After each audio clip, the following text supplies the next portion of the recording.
Ladies and gentlemen, welcome to the 9th episode of your new favorite internet show, Visioncon Live. I'm your host, Zach Wilson, but you didn't come here to see me today. You came to see the man of the hour. He voices Sully from Kingdom Hearts 3, Alfred from Bloodstained, Ritual of the Night, Motobe from Baki, just to name a few. He's a vocal chameleon, with a heart of gold. Ladies and gentlemen, please help me welcome the one, the only, Christopher Swindle. Christopher, how you doing today? I'm great, man. How are you? Oh, I'm doing dandy as candy, Chris. Thank you so much for being on the show. Thank you for having me. I appreciate it. You have to forgive me. I flubbed up the word chameleon because I had hair in my mouth. Kind of a downside having long hair. But I wouldn't know what that's like, Zach.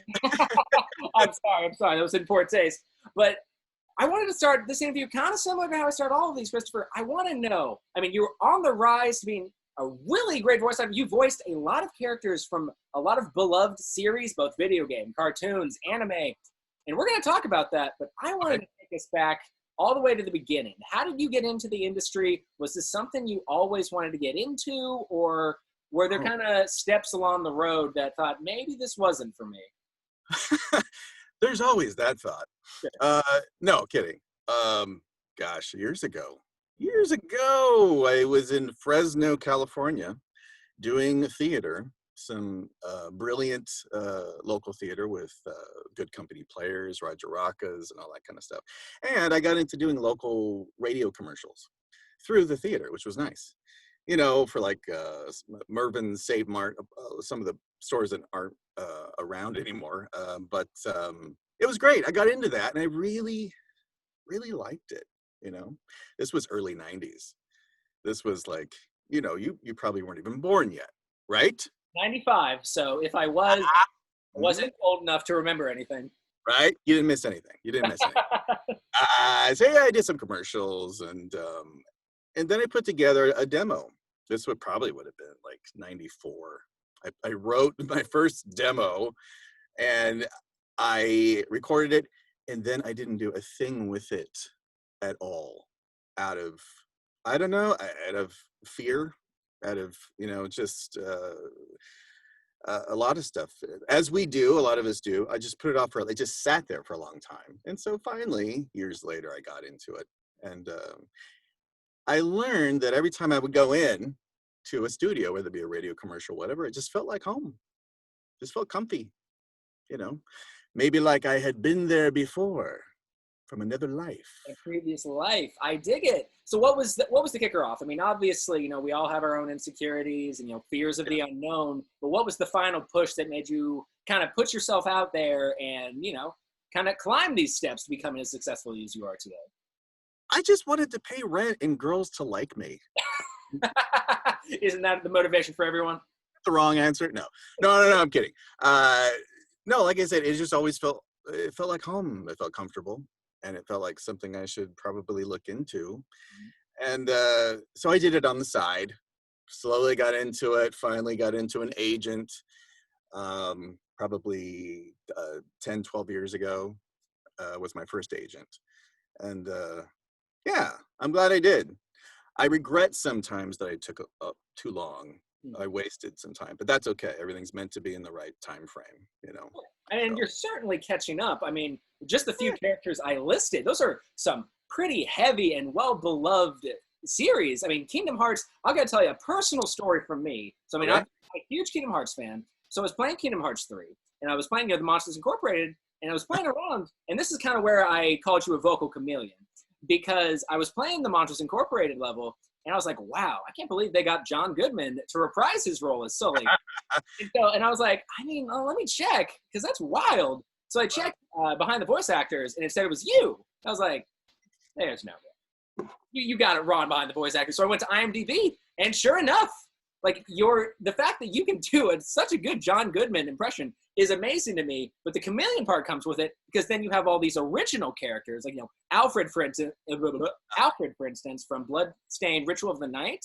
For those of you who don't know, Bloodstained, Ritual of the Night is one of the most successful Kickstarted video games. It was made by the same creator who helped produce the Castlevania series, Koji Igarashi-san. So you voiced Alfred, who is a pretty significant character in the game. And so kind of, was that all kind of immediate? Or, I mean, I know they don't just hire anyone for those games, so it was definitely kind of a gradual process. Yeah, very gradual. And again, thank you. And I'm very, very lucky. I'm so lucky to be a part of some of these things. But yeah, it's a gradual process. I mean, it's different for everybody. I think some people get a big success right out the gate, and it's boom, boom, boom.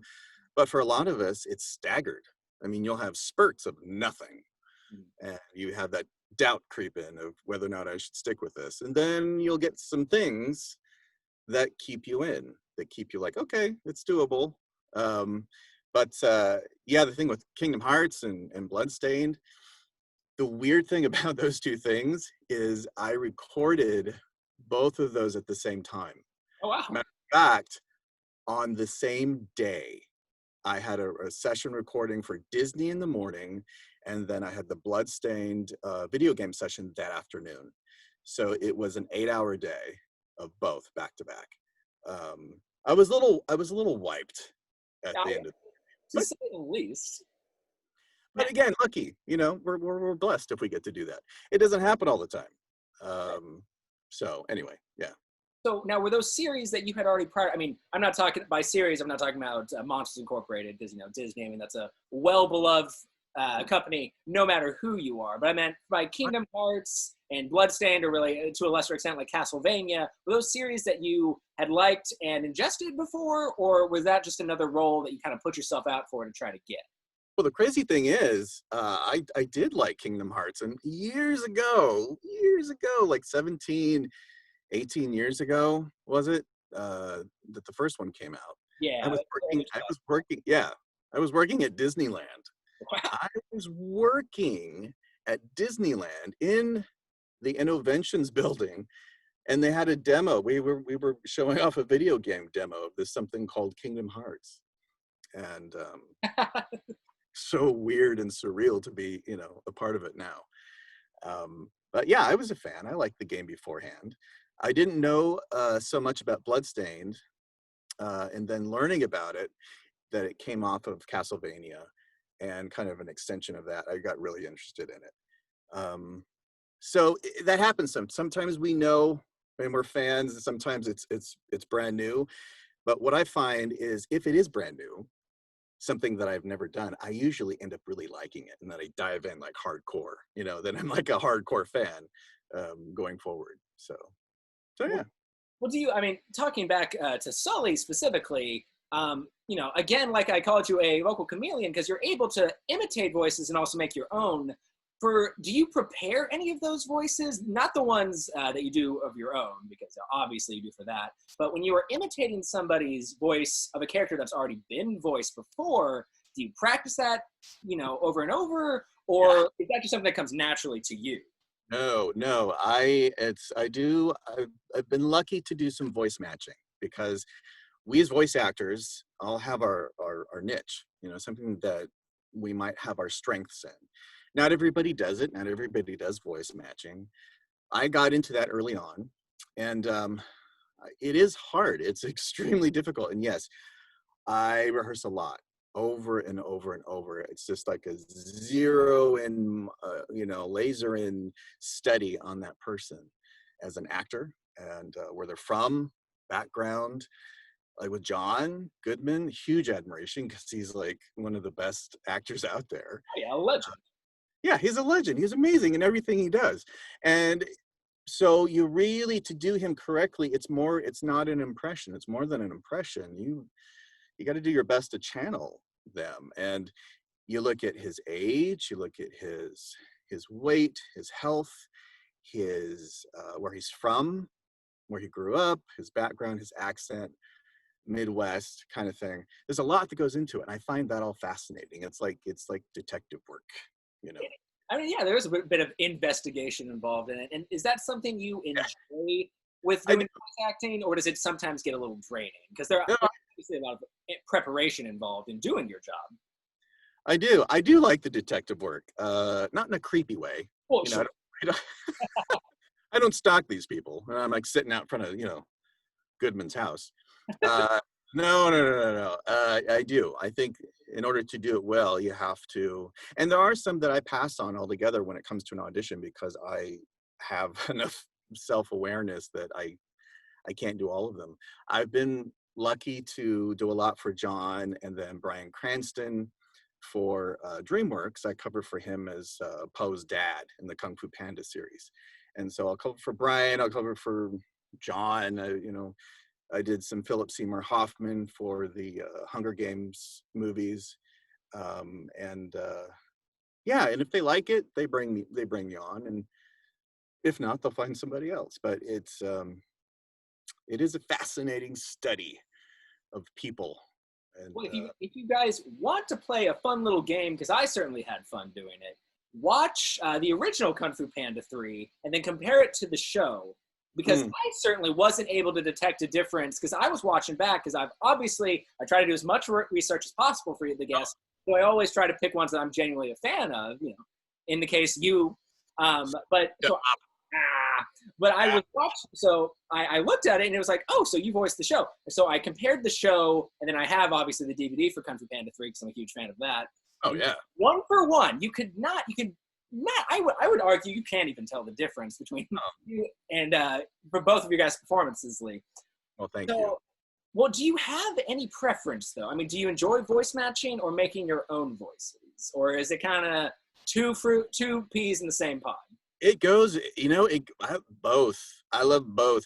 There are times that I really, really love channeling Brian or John or someone like that, and then it's nice to take a break and not feel like I'm having to do someone else and actually just kind of do my own thing. That's a great feeling too.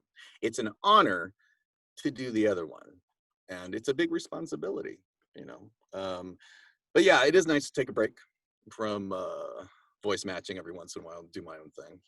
Sure. Got to put your own artistic spin on it. Well, I mean, speaking of preferences, I mean, you do video games, cartoons, anime, the sky's the limit, but do you have any preference? Or if you don't have a preference, is there one that's easier for you compared to the others? Oh, easier. Go. I don't know about that. No, I don't.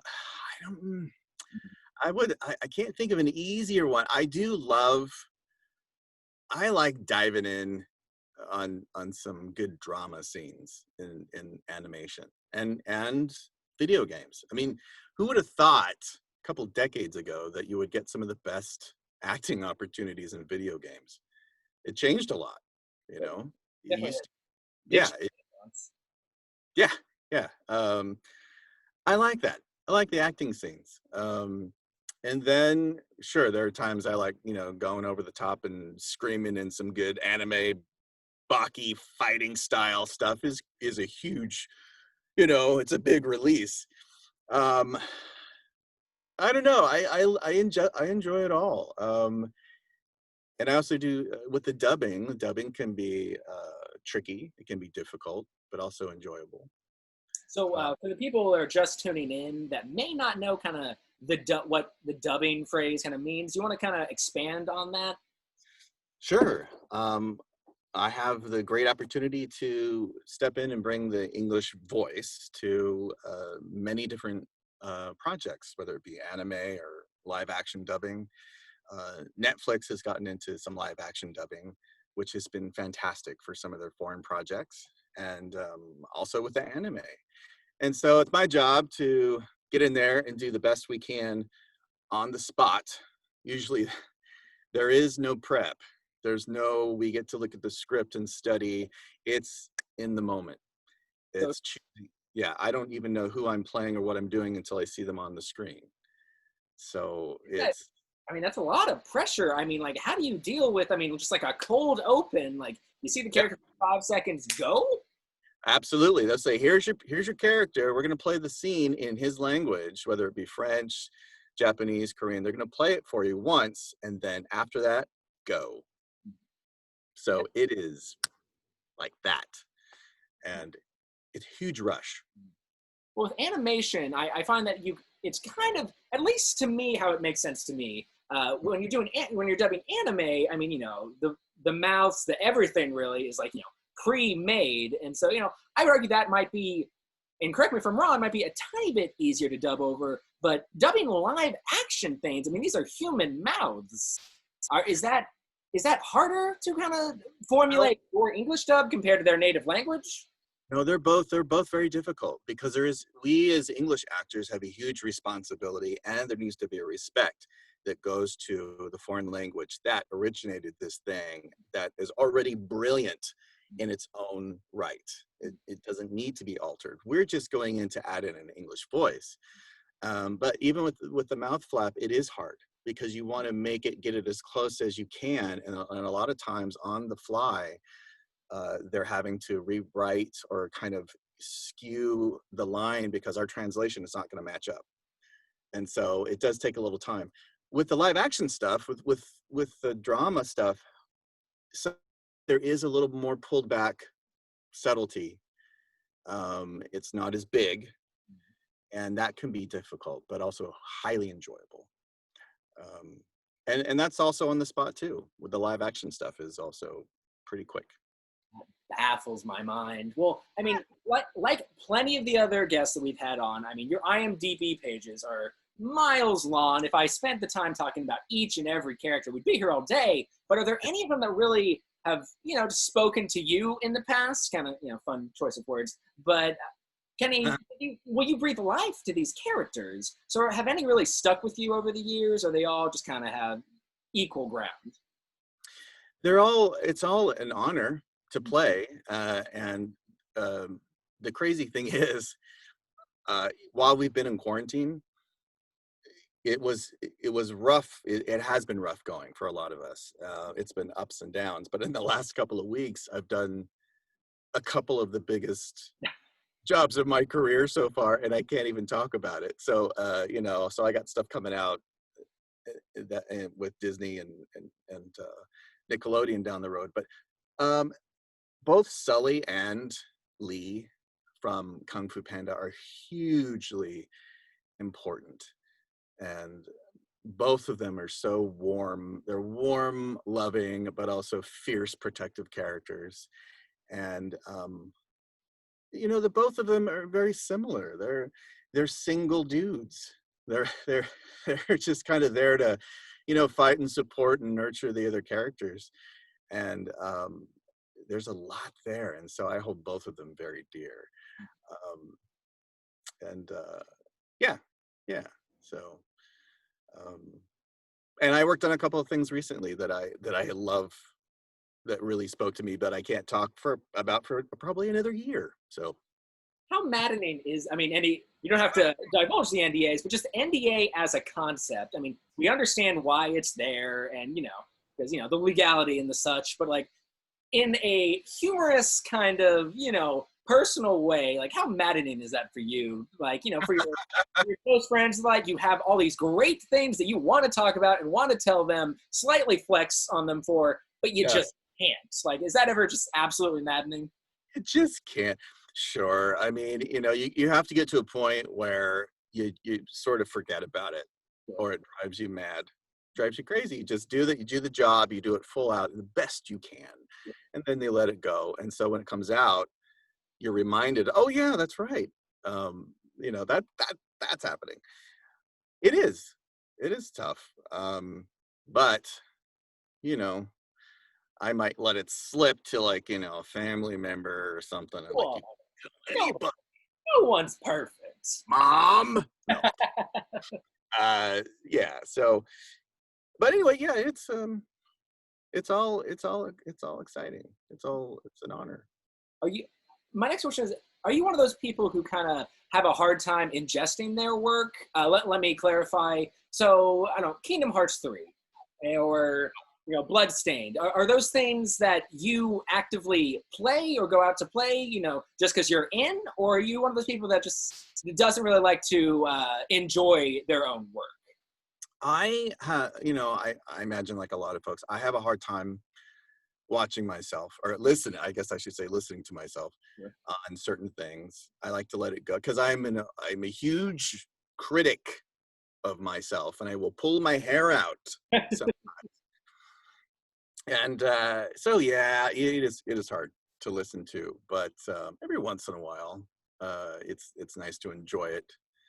Um, but yeah, if I don't, I'll just wish I had changed something a little or done something a little different, or oh, why did I do that? Why did But I do enjoy it sometimes. Yeah.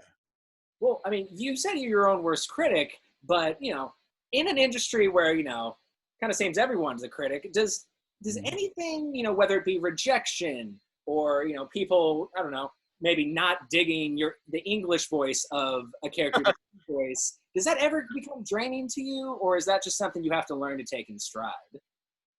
Little bit of both. I mean, you have to learn to. I had to learn early on to let it go, especially with the rejection, because when you're doing, if you're doing 30 to 40 auditions a week or whatever, you have to let it go, or you'll lay there. Early on in my career, I had to learn that, because if you don't, you lay there and you think about, wow, what this could do for my career if I got this or if I got that, and if you don't get it, it can be tough.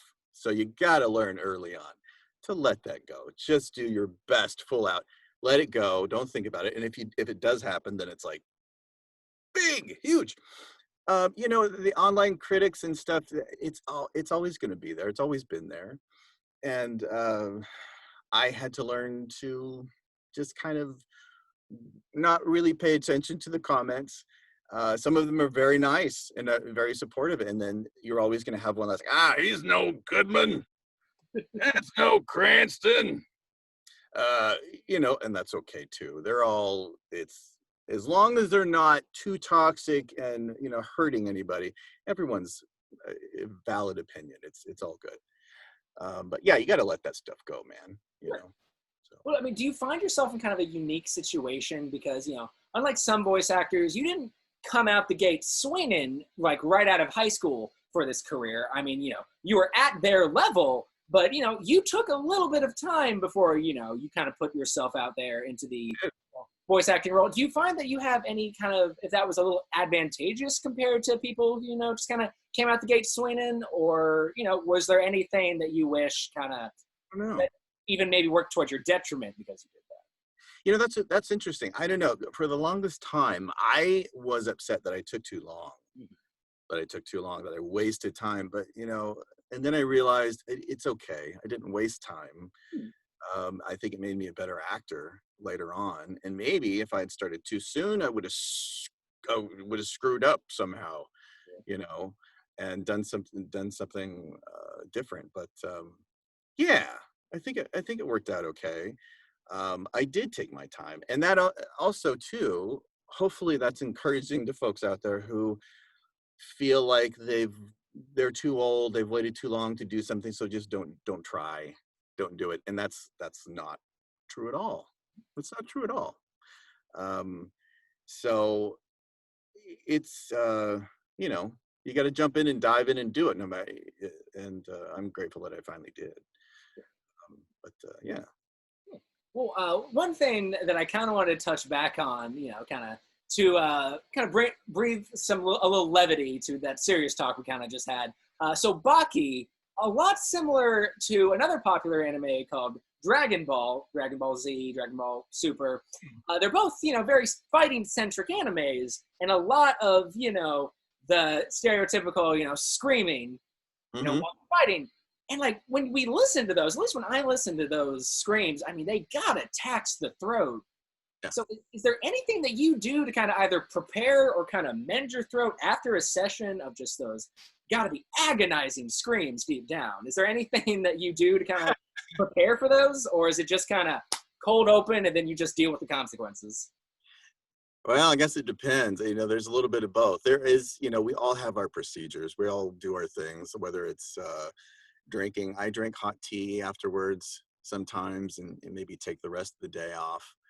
Um, Everyone has their special tonics that they might take, and but we're very fortunate to work with, and like on that show, work with some amazing sound engineers and people that look out for us. They're not going to put us through, at least, and they shouldn't. At least they shouldn't put you through the thing where you're doing it over and over and over again.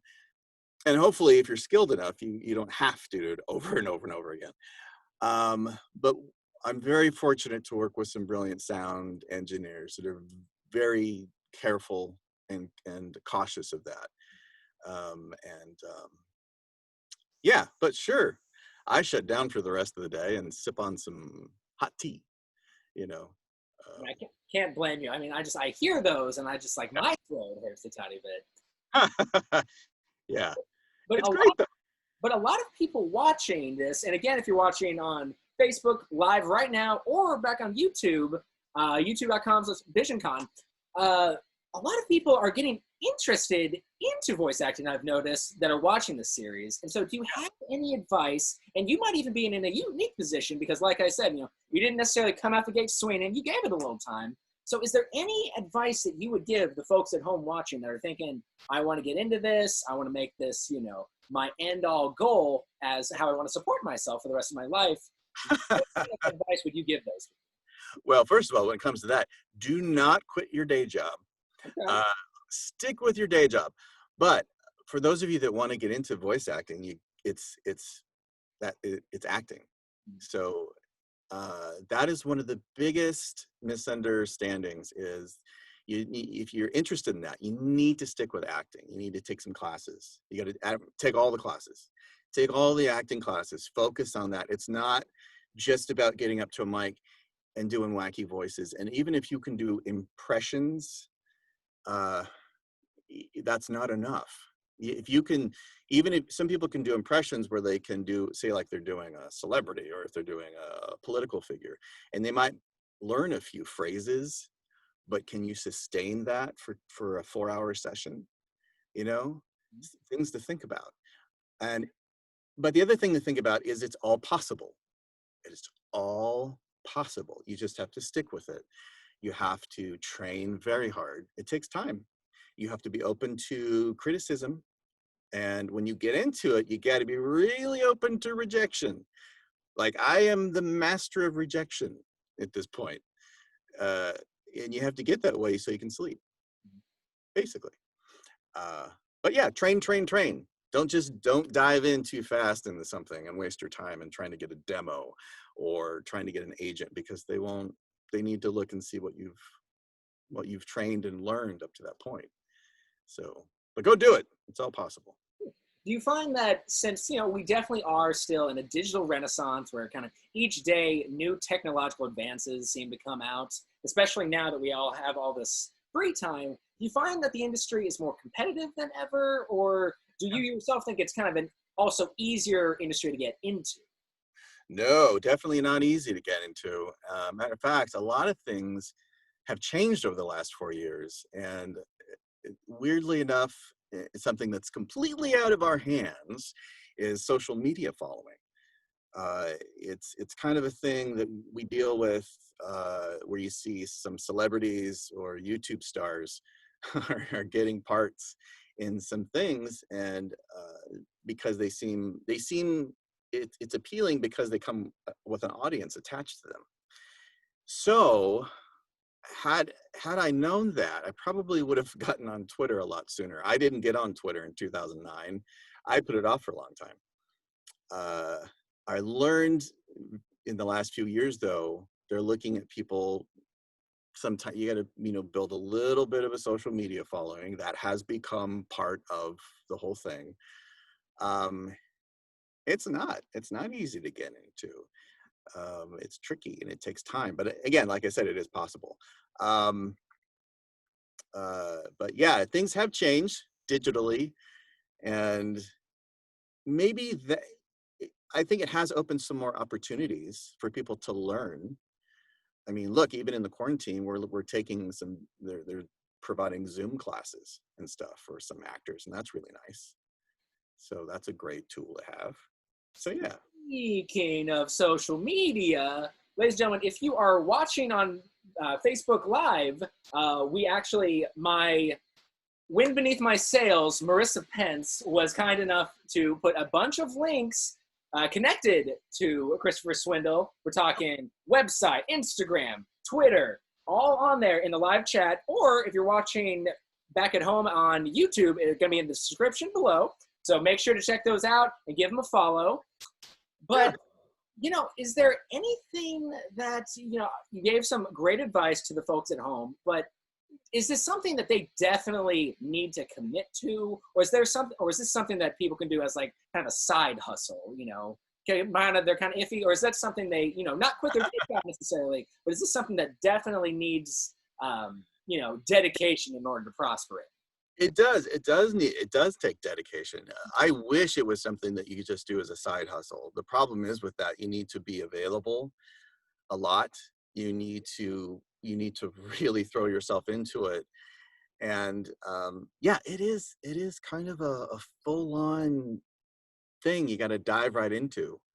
And also when you do that, you find out what your strengths are, because there's so many different facets of it. There's the voice matching, narration, there's audiobooks, there's video games, dubbing. There's so many different things, and everybody has their own strengths. And so we got to dive hard into it and go all in. If you try doing it as a side hustle, you're just not giving it your full concentration, and you're going to miss some opportunities. So yeah, you got to dive in and train hard, and good things will come. Now, would you advise people, like, let's say I'll be the physical manifestation of everybody watching at home that is wanting to get into voice acting. So let's say I've taken some classes. I'm, ready to go. The world is my oyster. But at what point in my career, I've never landed a role before though, what point in my career do I splurge on like the equipment, grabbing an agent? Do you recommend doing that right away? Or do you think maybe build yourself up to it and, maybe kind of go bargain hunting for some low end equipment until you've made it, quote unquote? Yeah, that's what I did. For me, it was a progression. I couldn't afford the really expensive mic or anything like that. Matter of fact, years ago, I got the Snowball, that Snowball mic, and I was in a walk-in closet in Glendale, and I hung up some clothes, shirts, pants in the closet, and I was standing on either side of those things to really, flatten the sound out. And I hung my script on a clothes hanger, clipped it on a pants hanger, literally in a walk-in closet. And I had to hold and stop recording every time the next door neighbor was loud. So yeah, I took my time. I would say, you progress. You buy the microphone you can afford, and the preamp and the things, and you plug it into your laptop. And then as you progress, you put together your demo. That's when you start, you can start upgrading and things. And also, what I did is every time I got a job, if I got a voiceover job, I would put it towards, if I could, I would put it towards getting my equipment better. So that was kind of a goal, I wrote my own demos in the beginning. I don't recommend that for everybody, but I did some character demos. I did some voice matching demos. I put together a website, and I went after my first agent 12 years ago. But it is progress. You gotta be, start with your basic stuff and then work up from there. So getting an agent though, that's not necessarily something that everyone needs to start out with, or would you recommend either doing that or definitely recommend not starting out with an agent? Or is there really not a risk factor of getting too early? Well, we all need, if you want to do it professionally, you are going to need an agent at some point. You don't need one right away. You can start doing, you can start doing your own kind of thing. Build up your resume, build up whether it's little voiceover jobs here and there, and also with training, you want to build up that resume. So when you go to meet with an agent for the first time, they can see that, oh, you've got a little bit of a background here. They also want to see your potential. I think there were times in the beginning that I didn't have a whole lot of bookings to talk about. So they went off my potential and my demos. And that was, years and years and years ago. And I was very grateful for that. but you don't need an agent right away. You are going to need an agent though, for if you want to make a career out of it. I mean, it does help to have someone fighting in your corner, uh, basically. So we did have a previous guest refer to their agent as one of their sole jobs is to be the bad guy. Is that something that you kind of agree with? Because they're the ones that usually, like, okay, for instance, me. I reach out to a lot of guests that I'm big fans of, like you, and typically it's not them who get back to me. If it is, great. But typically it's not. Typically it's their agent. And typically it's their agents the ones that either say, yeah, I think this would be a great idea for our client, or they tell me, no, go, you know what yourself. No one's ever told me that. But, in essence, that's what they've meant. So do you find that kind of your agent that you have that you've had, over the years, that's kind of a big part of their job? I'm super lucky to have some amazing, brilliant agents at Atlas Talent. And I don't know if I wouldn't call them the bad guys or the bad ladies, but they look out for us. They protect us, and they just want what's best for us. But they're also some of the most amazing, wonderful, kind humans on planet Earth. And that's what you want. You want someone who is this great, wonderful person, but at the same time can really fight for your best interests. So yeah, they're a nice mix of that. Awesome. Well, Yeah. now, ladies and gentlemen, if you haven't already, I have one more question to ask Christopher Swindle before we go into the plug zone. But if you haven't already, go ahead and ask your questions. If you're watching live on Facebook, ask your questions in the live chat, or anything you want to say to Christopher, because I got one more question before we go into the plug zone. So, Christopher Swindle, you said you don't necessarily like hearing your own work because you're your own worst critic, which I get. But do any of your family members, close friends, anyone that enjoy, like, actively go out to kind of enjoy your work? Or are there any specific stories or characters that have really resonated with the people close to you? Yeah, of course. I mean, my family has always been, very supportive, and I've got nieces, and they're twins, and they're 15 at this point, but they've kind of, over the last 10 years while I've been doing this, they've kind of grown up with some of my projects, and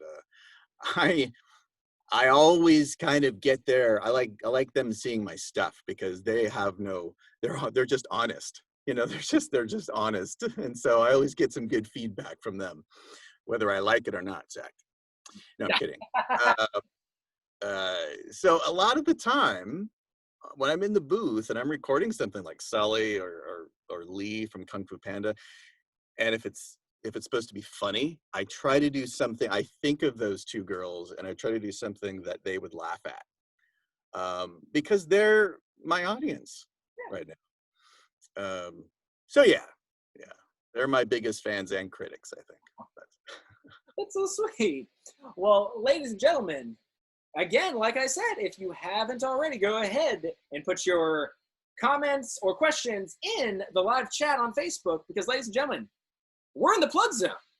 So Christopher Swindle, now is your chance to promote, plug, advertise, whatever you want to use. Anything that you want, now is your time. That's crazy. The really fun, like I said, the really crazy funny thing about this is there are like 7 things I wish I could plug right now, but I can't talk about them for probably another year. 7, Zach. So we're just gonna have to wait a little bit on that.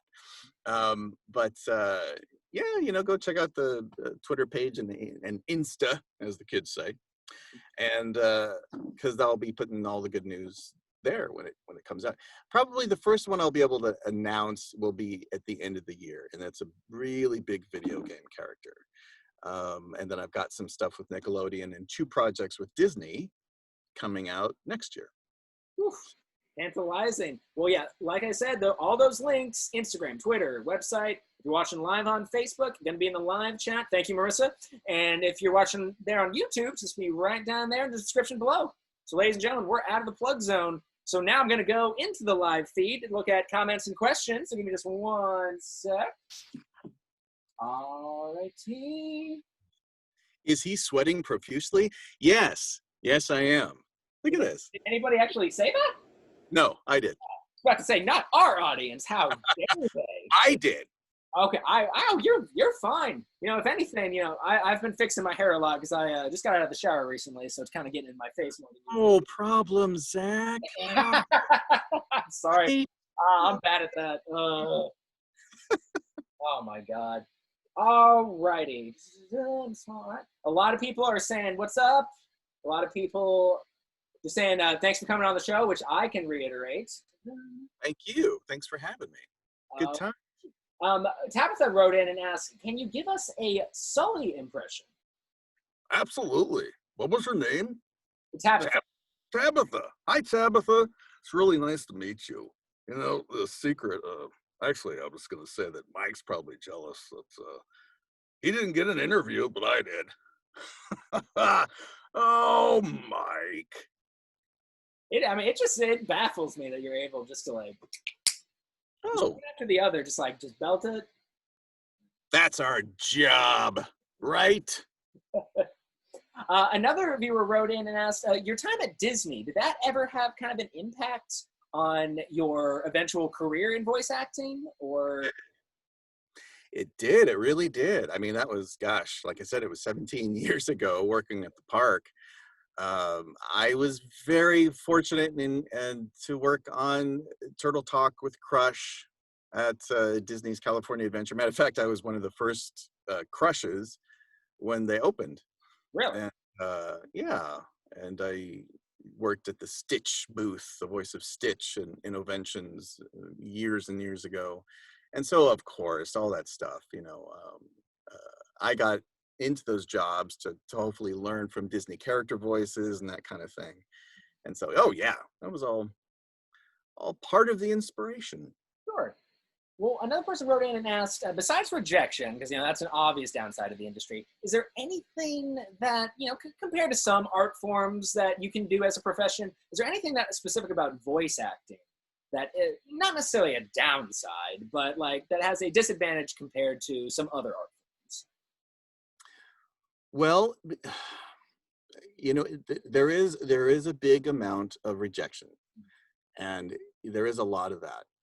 There is a lot. There also is a lot of competition. There's a lot currently. There's a lot of competition for voice actors, and that can be a disadvantage. But the advantage I find is that, you know, you're judged solely on your voice and not your look. Yeah. I was an actor, you know, a couple of decades ago, super depressed because my hair was thinning and I was short, and like, there is no way I'm going to get into TV and film, or, you know, I got depressed and blah, blah, blah, blah about that. But I found that, you know, voice acting, you aren't judged solely on your talent.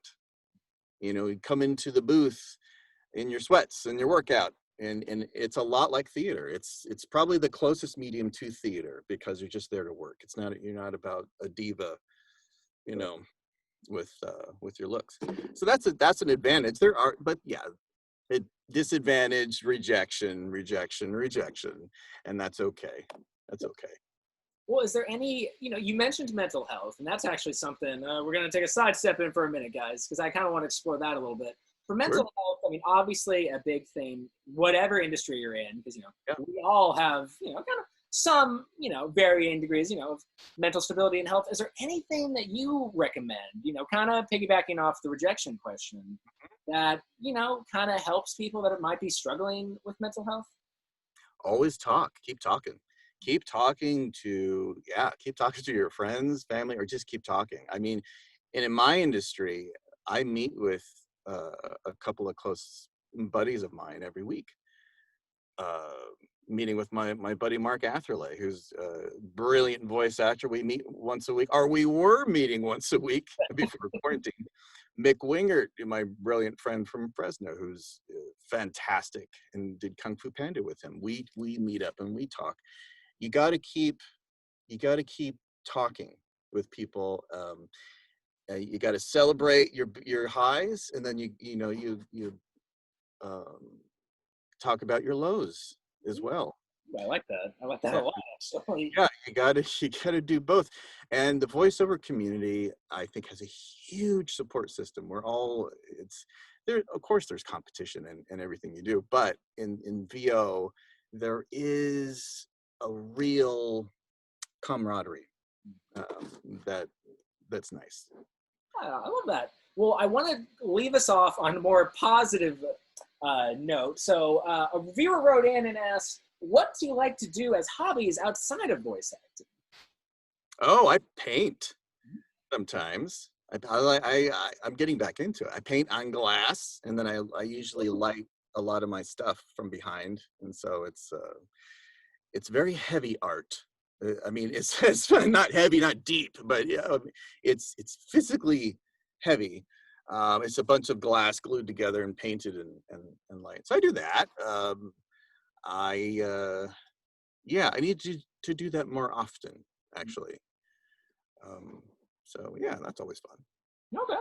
One thing I wanted to ask before we headed off today is anybody watching at home, again, live on Facebook or right there on YouTube, if anybody wants to get any signed prints or, of your characters or of you, anything like that, is there anywhere that they can go to do that? Or is that physical conventions and just kind of that exclusive? That's a good question. I think if they wanted to send anything, it would be to Atlas Talent. Okay. That's my agency. I don't have their address off the top of my head. Yeah, we can. If you're watching on YouTube, we'll get it in there. Oh, okay, cool. That's my that Atlas Talent Agency is where you would send something like that right now. And I might get to a point where I'll change that up and have a different place. But please send them on. Happy to sign anything. Awesome. Well, ladies and gentlemen, that's all the time we've got for today. So, ladies and gentlemen, this has been episode 9 of Visioncon Live. Before we wrap things up, anything you want to end off on, Chris? No, be well, be safe, be healthy, take care of yourselves out there, and wear a mask. Just saying. We at Visioncon reiterate that point as well. Make sure to be safe and wear masks. So, ladies and gentlemen, this has been episode 9 of Visioncon Live. Meet us again next Monday at 7 p.m. Central Time for my interview with the one and only Spike Spencer, voice of Shinji from Evangelion, Inojin from Boruto, and Natsuko from Bleach, just to name a few. But until next time, ladies and gentlemen, my name is Zach Wilson, and much more importantly, this has been Christopher Swindle. We'll see you guys next time.